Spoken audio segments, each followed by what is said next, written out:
Okay, so let's jump right into one of the most fascinating and honestly kind of contradictory questions in Buddhism. We all think of the Buddha as, perfect, enlightened, totally beyond all suffering. But what if I told you that's not exactly the full story?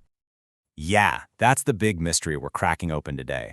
How could a person who literally extinguished the very roots of suffering still feel pain? It seems impossible, right?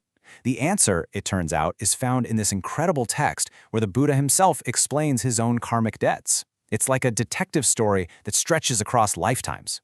So the whole story gets started when the Buddha's wisest disciple, a guy named Śāriputra, sees his master dealing with all these ailments and controversies.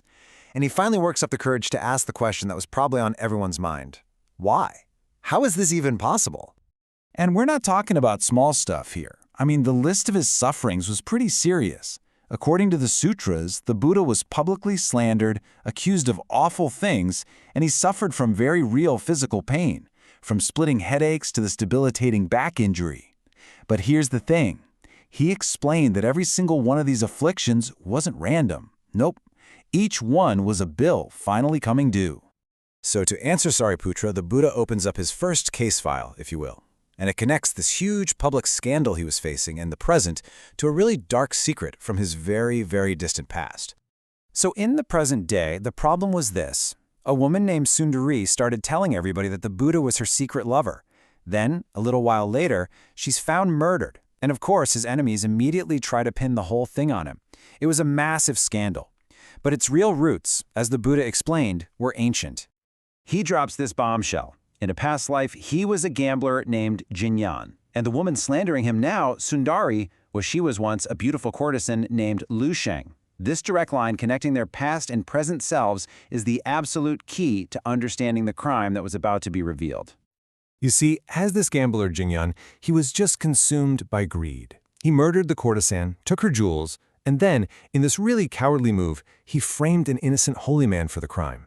But right at the last second, as he's watching this totally blameless guy about to be executed, his conscience just kicks in. He confesses to save the man's life, and he's executed instead. Now, getting executed paid the karmic price for the murder, sure, but that other debt, the debt for the slander, for framing an innocent man, that stain was still on the cosmic ledger.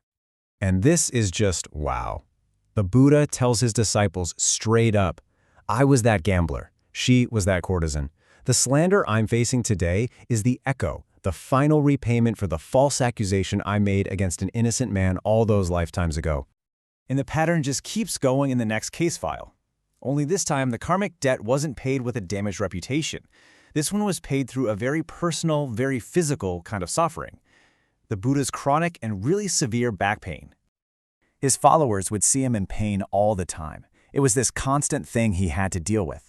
And just like the slander, he explained that this too had a very specific and pretty violent origin story.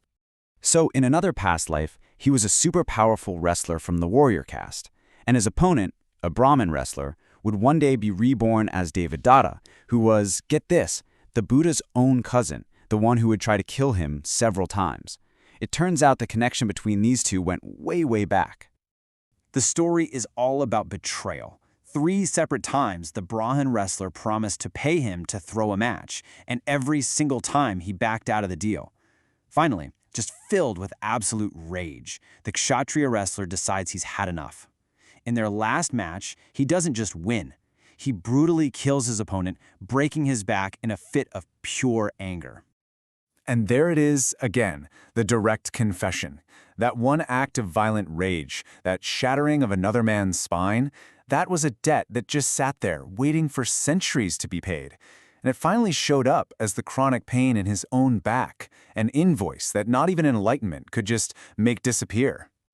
So, these 2 stories and a whole bunch of others like them, they aren't just some dramatic tales. No, they're meant to illustrate a fundamental law of the universe, at least as the Buddha explained it. This brings us to the bedrock principle behind all these stories, a line the Buddha repeated again and again. It basically means the energy of an action, the cause, is never, ever lost. It doesn't just poof into thin air. It becomes this karmic echo, waiting across lifetimes if it has to, until it finds its way back home to the source. And this, right here, is the core teaching. This is the key insight of this entire explainer. The Buddha's own suffering shows us that enlightenment does something really specific. It purifies your mind so you stop creating new karma. But, and this is the part you gotta get, it does not wipe the slate clean of your old debts. Even he, the most revered being in the world, still had to let those past causes play out. His suffering wasn't a failure of enlightenment, it was the final, unavoidable balancing of the books. So what's the big takeaway from all this? Is it just that we're all doomed to suffer for mistakes we don't even remember making? No, not at all. The Buddha told these stories for one very specific reason, to serve as a powerful warning and a really practical piece of advice. He explained that we're literally creating our future reality through three main channels: our physical actions, the words we speak, and, most importantly, our thoughts and our intentions. See, the mind is where it all starts. The wrestler's rage and the gambler's greed began as thoughts long before they ever became deadly actions. And this is his ultimate message to us. Think about it. Why would he share these painful, kind of embarrassing stories from his own deep past?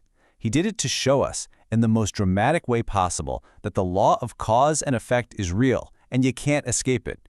So the only sane thing to do is to guard our actions, our speech, and our thoughts with everything we've got, right here, in this very moment.